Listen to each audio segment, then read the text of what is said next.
Bismillahirrahmanirrahim. Assalamualaikum warahmatullahi wabarakatuh. Alhamdulillah hamdan katsiran thayyiban mubarakan fihi. Alhamdulillah hamdan yuwafi ni'amahu wa yukafi'u mazidah. Lakal hamdu kulluhu wa lakas syukru kulluhu. Allahumma shalli wa sallim ala sayyidina Muhammadin wa ala alihi wa sahabatihi wa man sara ala nahjihi ila yaumiddin. Amma ba'du.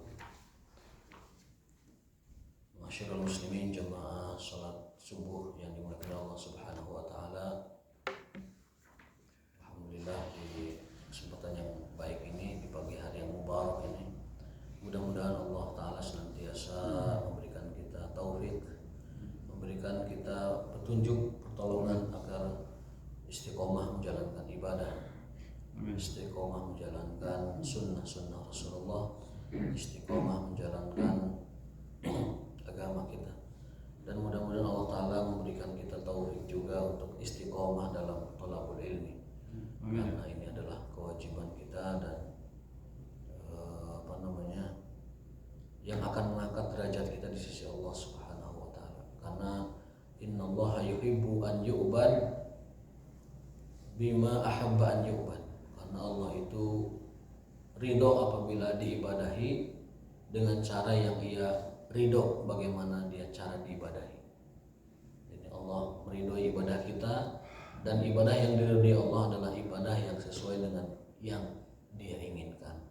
Maka dalam upaya itu kita senantiasa meningkatkan ma'rifah kita, maklumah kita, ilmu kita tentang bagaimana cara kita berta'abbud kepada Allah Ta'ala dengan cara yang diridhoi Allah Subhanahu wa Ta'ala, yakni dengan ittiba kepada sunnah Rasulullah Sallallahu Alaihi Wasallam.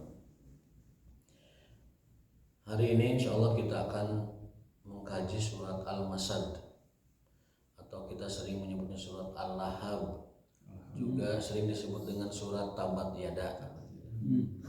Semua nama itu benar. Suratul Masad, Masad itu tali artinya. Tali. Kalung atau tali itu Masad. Karena apa? Karena kalau kita nanti baca asbabun nuzulnya, itu nanti kita akan jelaskan. Istri Abu Sufyan itu bernama Ummu Jamil. Ya. Itu punya kalung emas paten 24 karat, berat. Biasa ibu-ibu kalung berat ya. Rimbil berat, gencreng gitu. Bucak burino.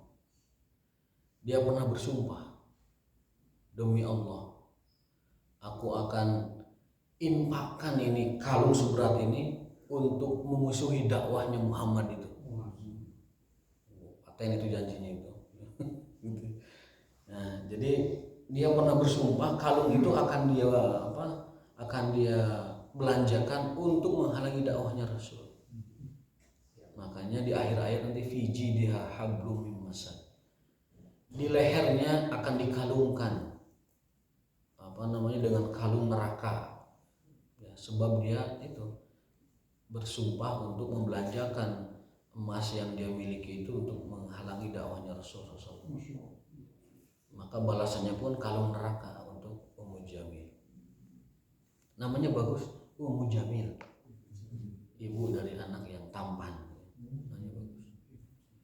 Bahkan Abu Lahab sendiri itu paman Rasul yang paling dekat kepada Rasul setelah Abu Thalib. Dari sisilah keluarga ya.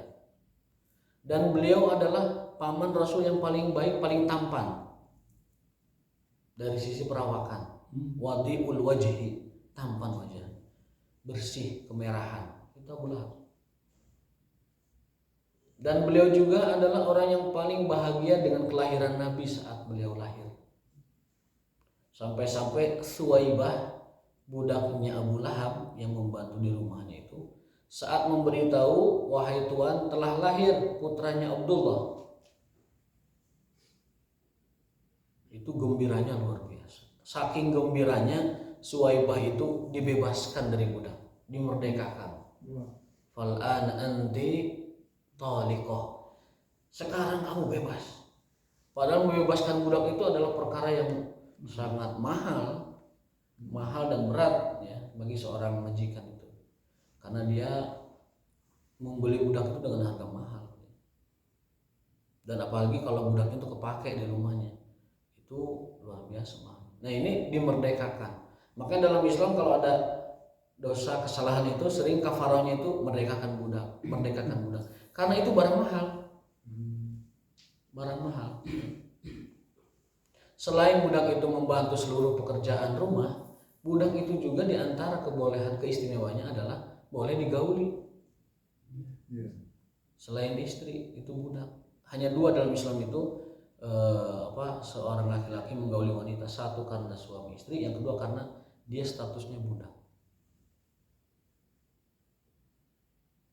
Dan syariat Islam datang mengurus budak bukan menghadirkan perbudakan baru, tetapi untuk membereskan perbudakan yang sudah ada beratus tahun masa yang lalu. Karena di Romawi, di Persia, di seluruh peradaban perbudakan itu faktanya ada waktu itu. Islam datang dengan misi pembebasan. Apa buktinya? Buktinya tadi, setiap ada kesalahan, ada dosa, itu kafaratnya atau tebusannya merdekakanlah budak. Orang yang puasa batal di Ramadan karena berjima, merdekakan budak dulu. Baru setelah itu puasa 2 bulan berturut-turut. Baru setelah itu kalau tidak sanggup beri makan 60 orang miskin dan seterusnya.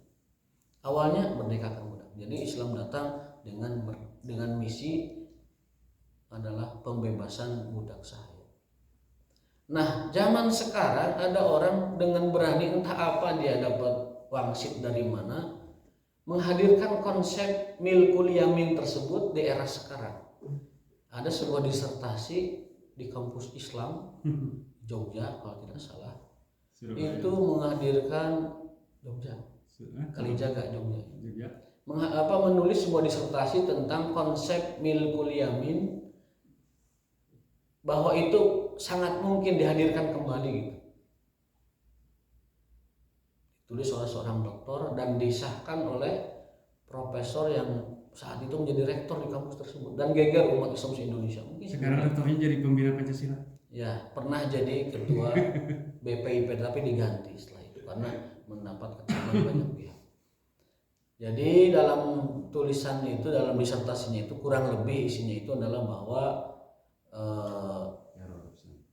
seksualitas non marital itu masih mungkin non-marital gayanya. Dengan bahasa kerennya itu non marital. Tapi pada intinya itu dia menghadirkan bahwa kalau udah zaman dulu perbudakan itu dibolehkan melakukan seksual dengan mereka, maka zaman sekarang pun kalau konteks itu hadir kembali, maka itu dibolehkan. Itu kekeliruan yang fatal tentunya. Karena ternyata tulisan itu diilhami oleh sebuah makalah yang ditulis oleh seorang doktor dari Syria ya. Dari Syria menulis tentang itu, tetapi itu banyak dibantah oleh para ulama. Tidak mungkin kalau seks non marital itu dihadirkan di masa sekarang. Apa? Karena perbudakan sudah tidak ada. Itu yang pertama. Yang kedua, perbudakan syar'i itu tidak ada, muncul lagi sekarang, sudah tidak ada. Artinya itu adalah kekeliruan. Ya, meskipun dia dengan bayaran dan sebagainya, itu tidak mustahil. Yang jelas itu sebuah kesesatan yang nyata. Nah, Ummu Jamil adalah istrinya Abu Sufyan yang Abu Jahal. Ummu Jamil adalah istrinya Abu Lahab yang senantiasa bersemangat menghalangi dakwahnya Rasulullah SAW. Sampai-sampai dia bersumpah bahwa kalung yang ia miliki akan disumbangkan untuk menghalangi dakwahnya Rasul. Jadi akan ada Pak senantiasa donatur penghalang dakwah itu akan ada. Donatur untuk menghalangi dakwah Islam itu pasti akan selalu ada. Ya, dengan hartanya yang melimpah, pokoknya mah nu penting eta halangan si eta ulah dakwah danana. Nu penting syariat Islam ulah berlaku danana. Nu penting itu pasti akan ada orang seperti itu. Sampai sekarang. Al-Qur'an tentunya Allah wahyukan kepada Rasulullah untuk umatnya yang akan datang. Bahwa akan ada tipe-tipe orang seperti itu. Munasabatut tasmiyah al-masad lianna Allah Ta'ala dzakara hadzal adzab alladhi yu'adzibu bihi imra'atu Abi Lahab fi surah.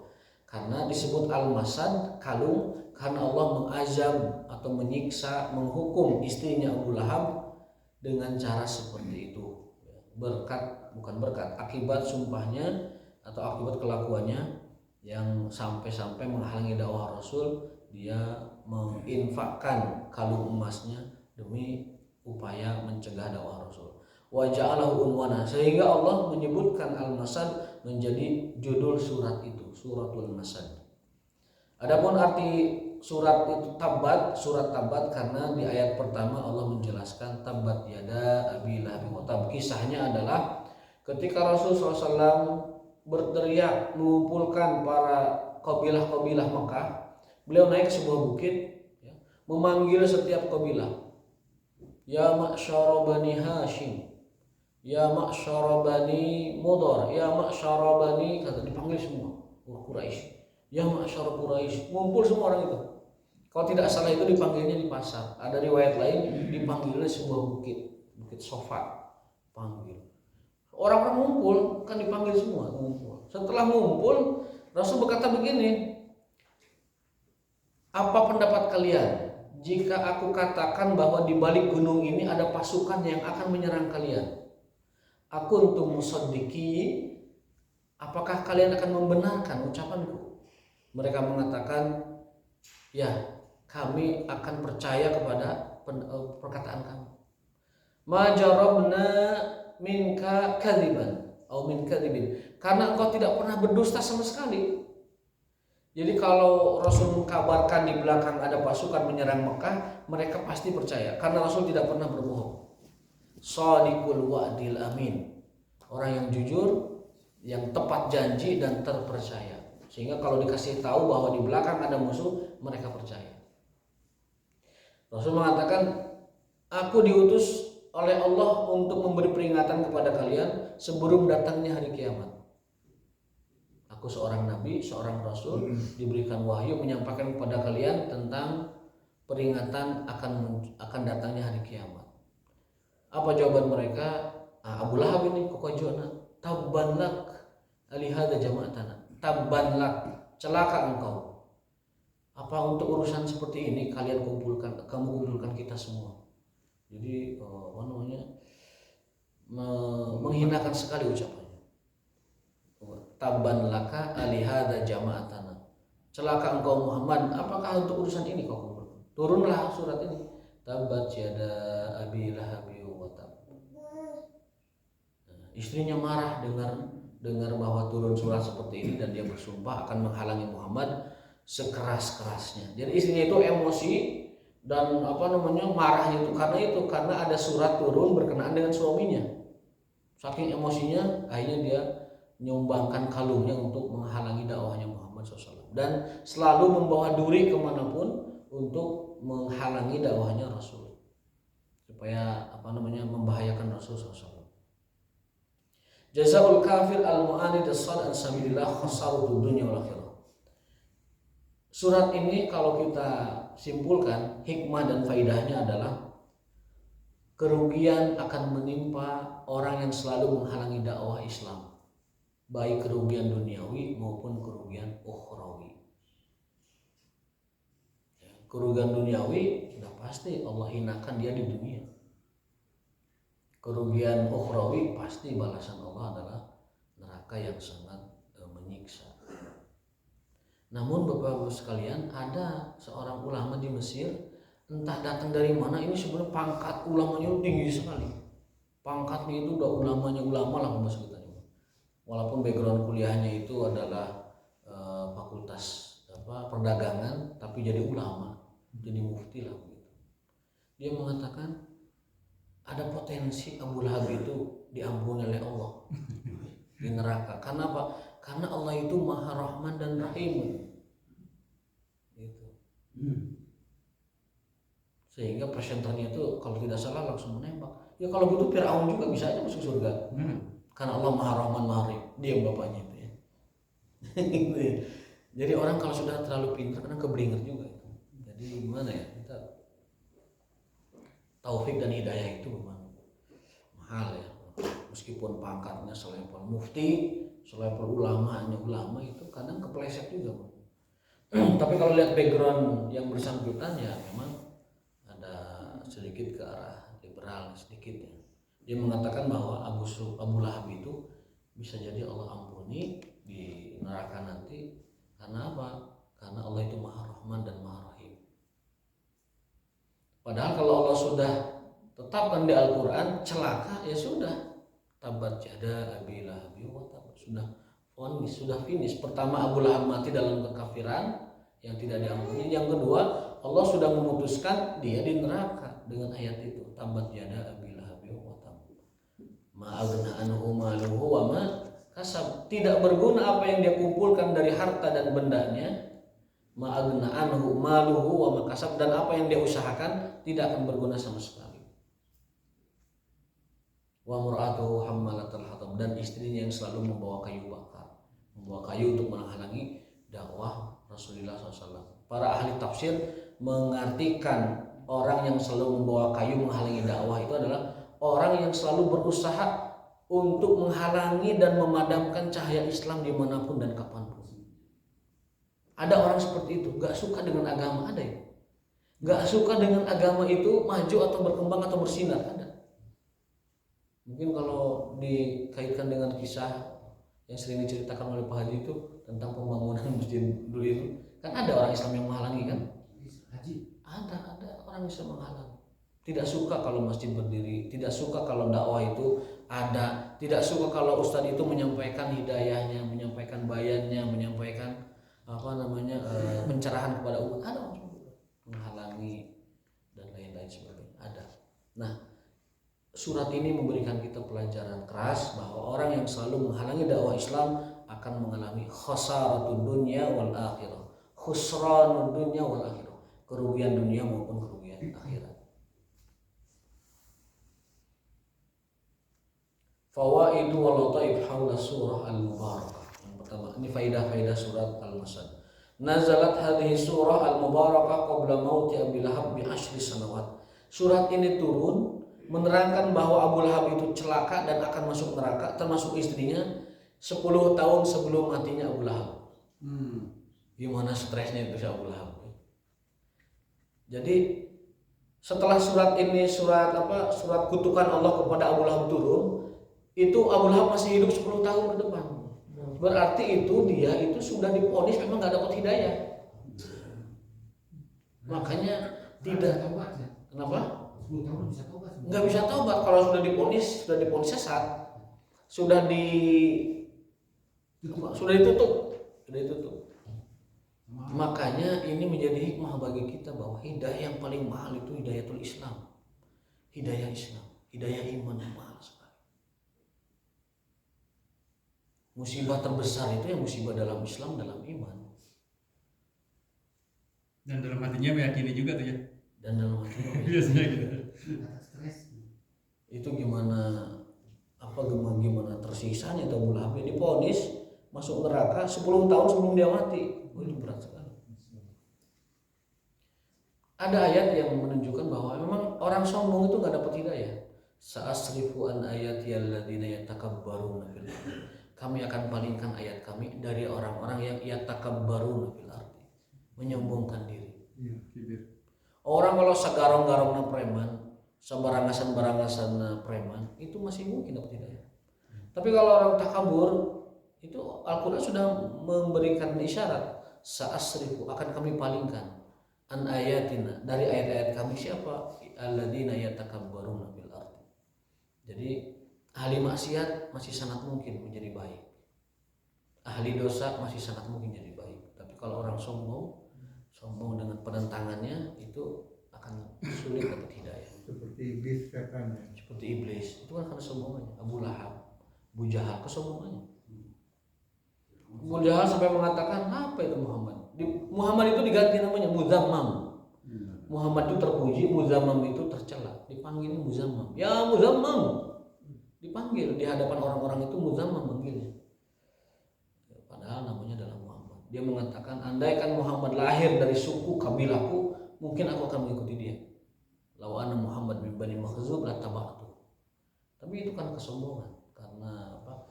Ketinggian hatinya, ketinggian dirinya, dia menolak dakwahnya Rasulullah SAW. Begitu juga Ibnu Katsir menyebutkan bahwa dakwah Rasul di Mekah itu ditolak hampir oleh semua orang tua. Dakwah Rasul itu rafadha hasyuyuhu wa qabilah syabab, kata Ibnu Katsir dalam tafsirnya, bahwa dakwahnya Rasul itu ditolak oleh para orang tua dan diterima oleh kalangan muda. Ini artinya bahwa dakwah itu lebih meresap dan lebih mudah diterima oleh anak-anak muda ketimbang orang-orang tua. Karena apa? Tadi yatakabbarun. Karena ada gengsi, ada merasa dia sesepuh, merasa tua, merasa senior, merasa lebih segalanya, hartanya lebih, pendidikannya lebih, pengalamannya lebih, kemudian lain-lain sebagainya.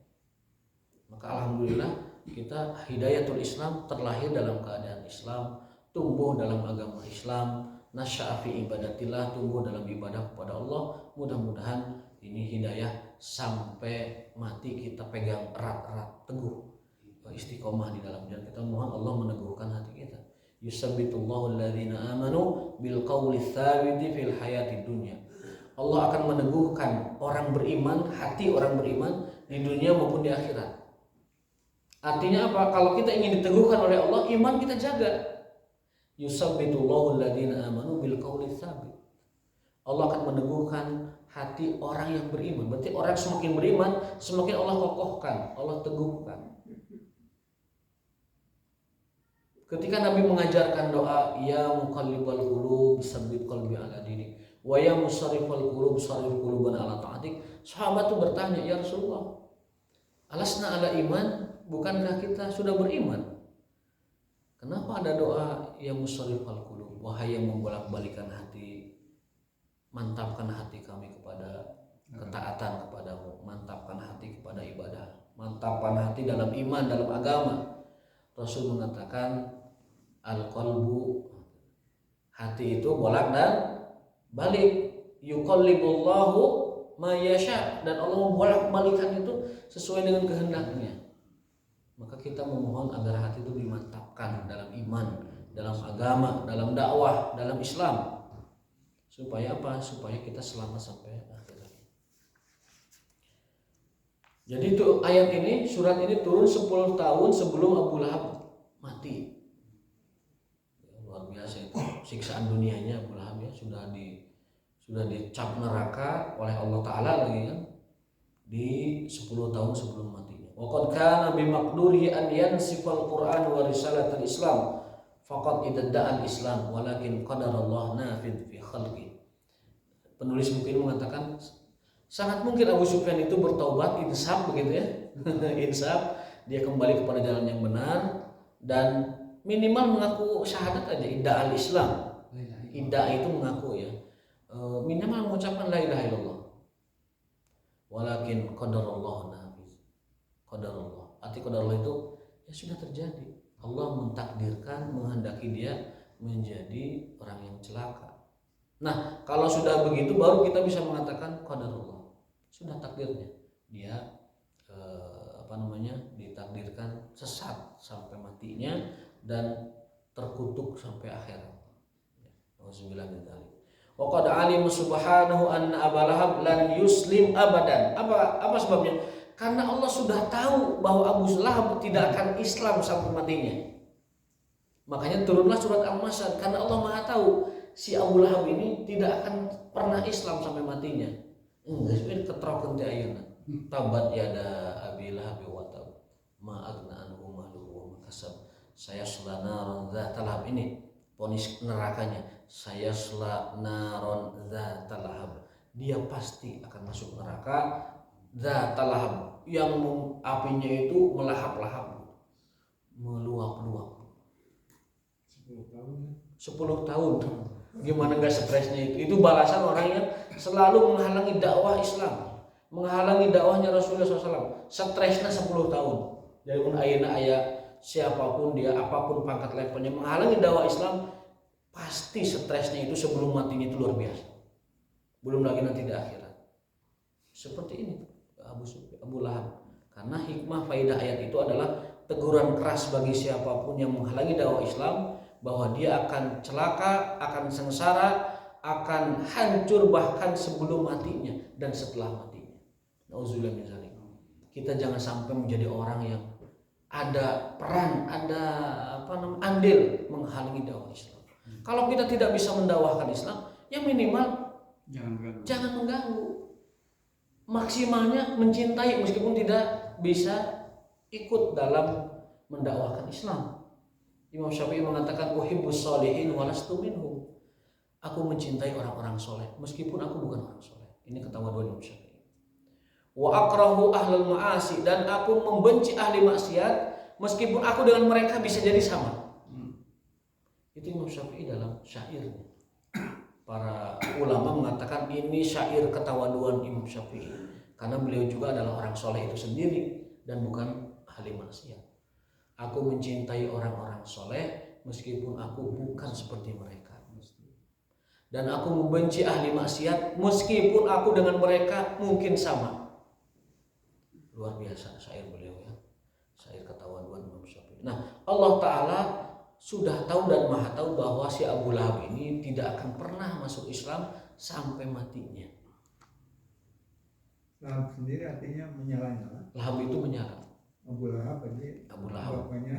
Bapaknya api yang kan, jadi Al-Quran menyesuaikan dengan si nama Abu Lahab ini, sehingga naron zatal lahab pas. Jadi kesesuaian bunyi ayatnya itu pas dengan namanya si Abu Lahab itu. Wa man sayasla naron zatal lahab, bahwa dia Abu Lahab akan masuk neraka yang apinya itu menyala-nyala. Zatal lahab. Qala Ibnu Abbas radhiyallahu taala anhu, kharaja Nabi sallallahu alaihi wasallam ila al-Batha fa sa'ida al-jabal fa nada ya sabahah. Ini karena Rasul berdakwah di hadapan orang Quraisy itu tidak assalamualaikum karena mereka belum Islam. Apa yang beliau katakan? Ya sabahah, wilujeng enjing kasadayana. Gitu. Ya sabahah. Ya, sabahul khair bahasa sekarangnya, bahasa klasiknya, dialek klasiknya, pusanya ya sobahah, wilujeng enjing kasadayana.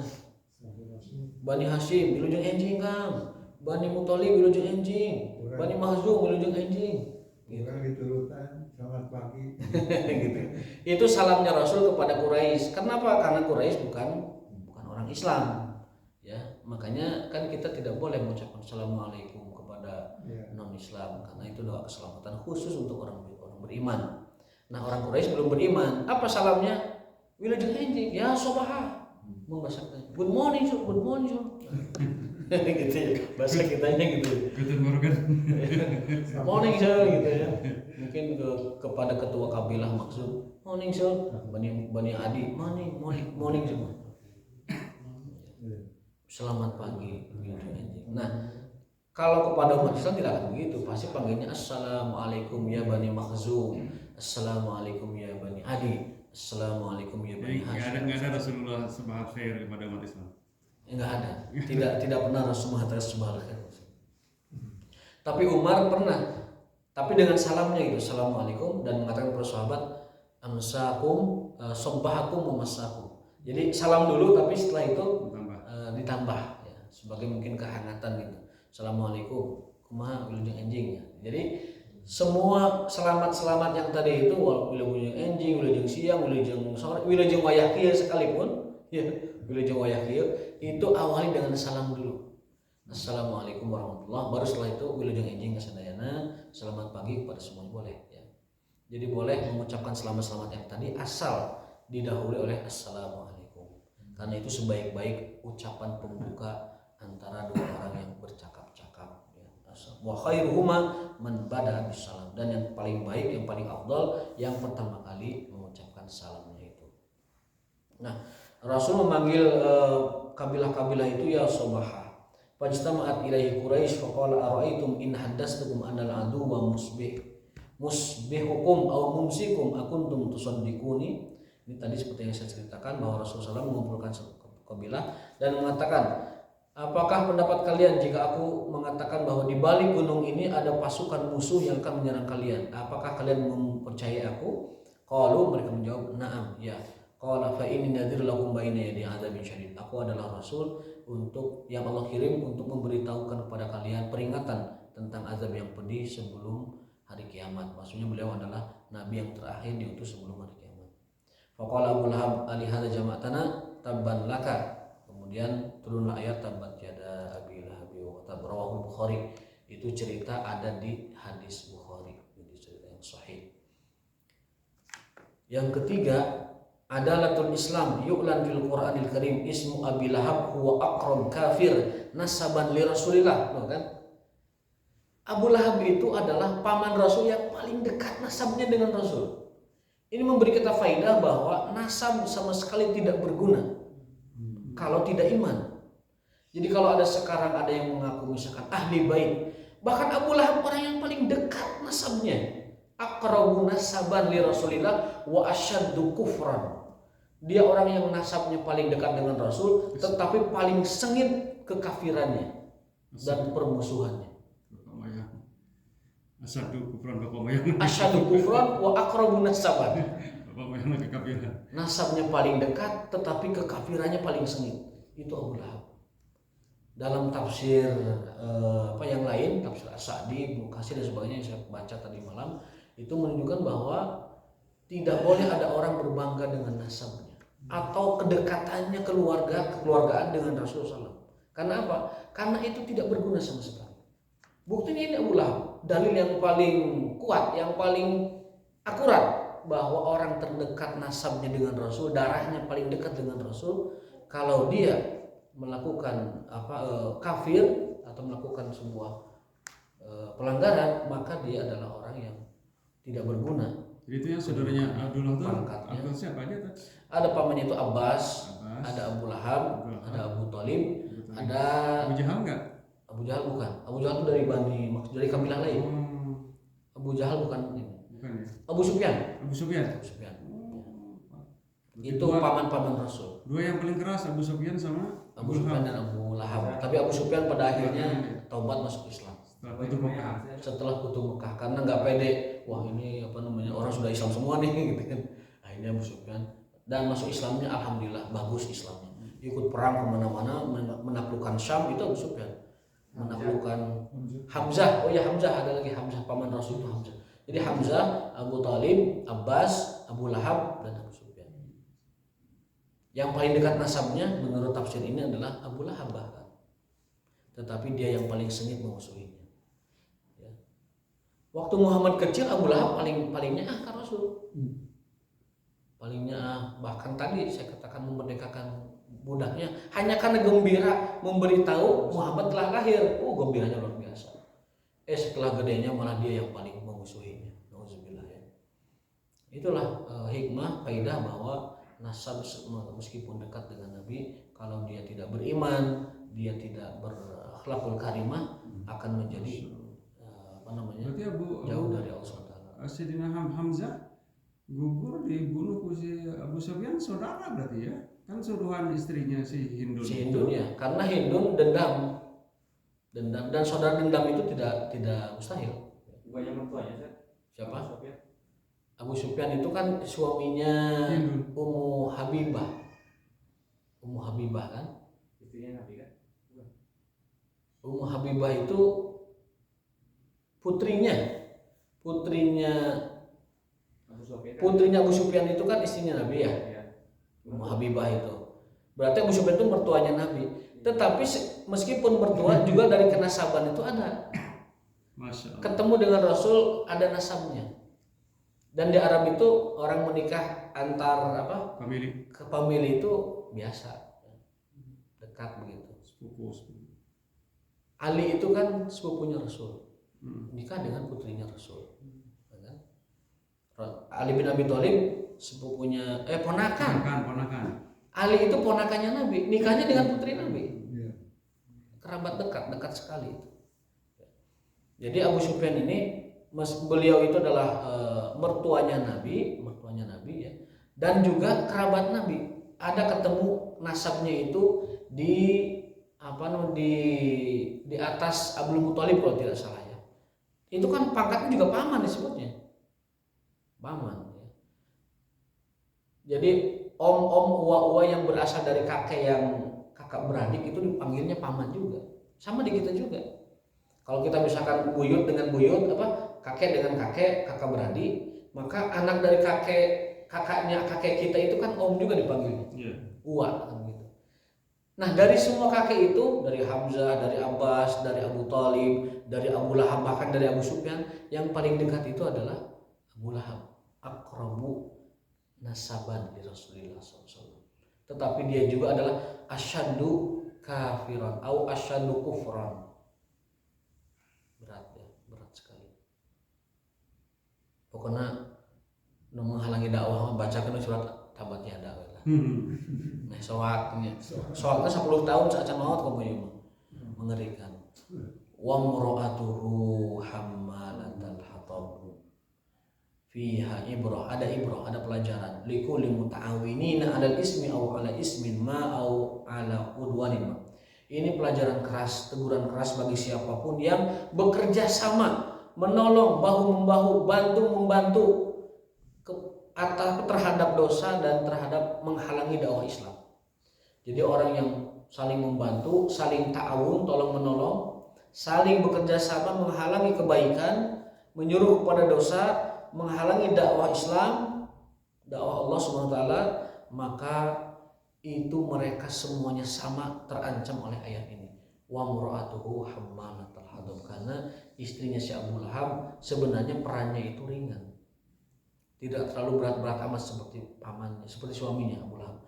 Tetapi tadi dia ikut serta andil, punya jasa menghalangi dakwah Islam dengan menyumbangkan kalung emasnya, dana menghalangi dakwah Islam. Jadi ada donaturnya dia. Donatur menghalangi dakwah Islam, sehingga di sini dikecam ya. Orang yang bekerja sama, bahu membantu, tolong menolong dalam dosa dan menghalangi dakwah, itu mereka sama semuanya. Sebagaimana dikatakan oleh Ibnu Taimiyah rahimahullah taala. Itu pendapat beliau menafsirkan ayat ini, bahwa setiap orang bekerja sama dalam menghalangi dakwah, setiap orang bekerja sama dalam dosa, setiap orang bekerja sama dalam melanggar hukum Allah, maka mereka adalah sama, diancam oleh ayat ini. Nauzubillah min dzalik. Maka barangkali ada pertanyaan, silakan sambil minum teh dulu. Tentang pertanyaannya. Ya, tentang bisa bukan mengawini tanpa nikah, bisa dicampur sama budak. Milkul yamin ya. Ya. Itu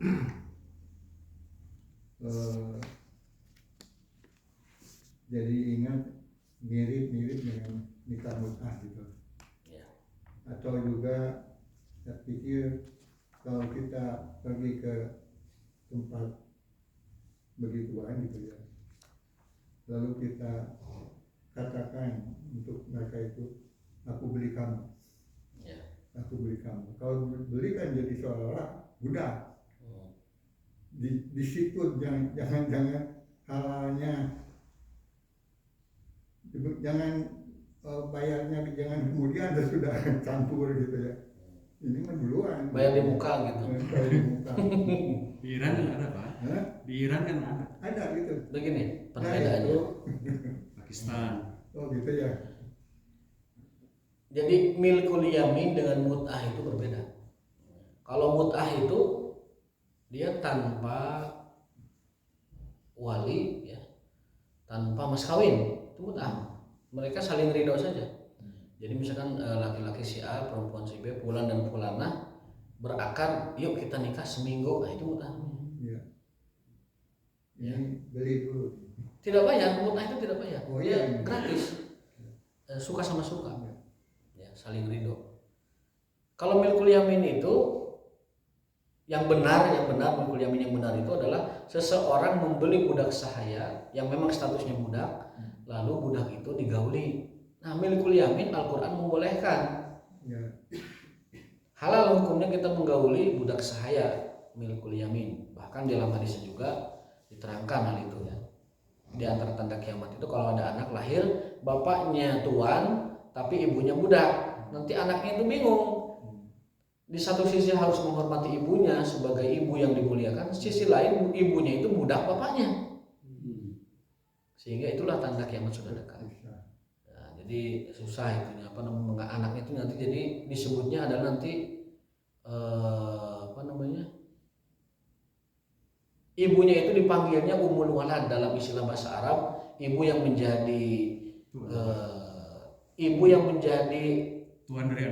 tuan dari anaknya disebutnya Ummul Walad, disebutnya itu Ummul Walad. Dan itu bagian dari tanda kiamat. Nabi Yusuf ketika sebagai anak itu kemudian dari sumur kemudian dibawa kemudian dijual kepada itu kepada Aziz Mesir itu selama kemudian pelihara lah mereka siapa istrinya itu juga kaya Zulaikha ketika sudah diangkat begitu itu dia sudah seolah-olah sudah dimerdekakan atau belum? Yusuf. Iya kan. Ya. Ketika itu. Yusuf itu kan tadinya budak, dibeli lalu diangkat jadi anak. Diangkat jadi anak. Ya, otomatis sudah dimerdekakan. Merdeka. Oh. Ya. Oke. Diangkat jadi anak. Kan ayat itu au natakhidahu waladan. Wahai suamiku, kita angkat jadi anak saja.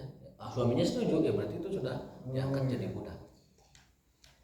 Nah jadi milkul yamin ini tidak bisa berlaku hari ini. Kenapa? Satu, sudah tidak ada lagi perbudakan. Nanti ada perbudakan kembali apabila terjadi perang syar'i, jihad begitu. Kemudian dari jihad itu ada wanita-wanita tahanan. Karena itu konsekuensi peperangan, bisa jadi wanita muslim menjadi budak mereka, bisa jadi wanita mereka jadi budak kita. Dalam peperangan itu sangat mungkin terjadi. Nah, Islam mengatur hukum perbudakan itu manakala itu kelak kalau itu terjadi lagi sudah ada hukumnya. Bahwa mereka itu saudara-saudara kalian, kata hadis itu, budak-budak kalian itu saudara kalian. Hanya saja Allah menempatkan kalian sebagai pelindung dan pengurus mereka. Begitu. Maka beri makan dia seperti apa yang kamu makan, beri minum seperti yang kamu, beri pakaian seperti yang kamu pakai. Artinya muliakan dia. Nah, di antara kebolehan kalian terhadap para budak itu adalah satu, kalian memiliki hak sepenuhnya terhadap hak perdata dia seluruhnya, dan hak hidupnya dia itu di tangan kalian. Plus kalian boleh menggauli mereka kalau mereka perempuan, kalau kalian menginginkan. Bisa kalian merdekakan lalu nikahi, bisa juga tetap dalam perbudakannya lalu kalian menggauli mereka. Nah itu yang benar tentang konsep perbudakan. Jika nanti terjadi lagi perbudakan, begitu hukumnya. Kalau yang sudah itu misinya adalah membebaskan para budak yang sudah memang jadi budak sebelumnya. Abu Bakar berapa kali membebaskan budak, Rasul membebaskan budak berapa kali. Jadi bukan untuk nah, yang muncul kemarin itu dia tidak menghadirkan konsep perbudakannya dengan benar, pemahamannya itu hanya mengambil satu sisi dari itu, yaitu milkul yamin. Kalau dulu budak itu dibeli boleh digauli, berarti kalau sekarang kalau kita bayar boleh dong digauli. Itu masalahnya di sana. Perbedaannya sangat jelas. Kalau dulu budak dibeli seutuhnya, Kalau yang seks non marital itu dia tidak membeli budaknya, hanya jasa itu aja, jasa seksualitasnya aja. Memberi hubungannya. Jelas ini konsep yang salah. Ketika dikonfirmasi kenapa disertasi itu diloloskan, jawabannya sederhana. Dalam filsafat ilmu itu salah itu dibolehkan. Yang tidak boleh itu bohong. Ya. Boleh salah tapi tidak boleh bohong. Selama disertasi itu sesuai dengan metodologi penulisan ilmiah, maka itu kampus tidak bisa menolak itu selama metodologisnya benar. Nah, cuman kan permasalahannya adalah di mana etikanya, moralnya. Dia sebagai muslim, sebagai orang yang paham Islam, mengorek-orek kembali hukum yang sudah final bahwa yang namanya hubungan seksualitas itu ada kaidahnya. Al aslu fil bid'i haramun. Hukum dasar dari persetubuhan adalah haram. Illa bi'aqdin, kecuali dengan sebuah akad. Dan akad itu adalah akad pernikahan dan akad milkul yamin. Akad pernikahan sudah tidak ada debat, tidak ada debat lagi. Akad milkul yamin ini yang dia berusaha untuk nyolek-nyolek kembali. Padahal perbudakannya sudah nggak ada. Dia hanya ingin mengambil sisi milkul yamin dari perbudakan yang tidak ada. Berarti itu statement sudah salah besar, sudah keliru. Mengambil sesuatu dari yang dasarnya nggak ada. Makanya ngarang, itu pasti ngarang dan pasti sesat. Karena satu menyalahi Quran, dua menyalahi hadis, tiga menyalahi ijma, dan keempat menyalahi etika moral dan kepatutan kita sebagai bangsa muslim, bangsa timur dan lain sebagainya. Sehingga ditentang habis-habisan. Jadi jangan ditanya kenapa lolos tulisan itu menjadi doktornya dia. Ya karena itu di kampus mah salah tuh boleh tapi nggak boleh bohong. Baik, cukup sampai demikian. Mudah-mudahan kita bisa istifadah mengambil hikmah dari surat Al-Lahab, dan mudah-mudahan Allah Ta'ala membuka pintu hidayah bagi orang-orang yang selama ini mungkin ada fobia, kebencian kepada Islam dan dakwah Islam, untuk menerima dan akhirnya mendukung Islam. Amin ya rabbal alamin. Walafu minkum wa ma taufiquna illa billah wal haqqu min rabbikum wal khata'u minni subhanakallahumma wa bihamdika asyhadu an la ilaha illa anta astaghfiruka wa atubu ilaik. Assalamualaikum warahmatullahi wabarakatuh.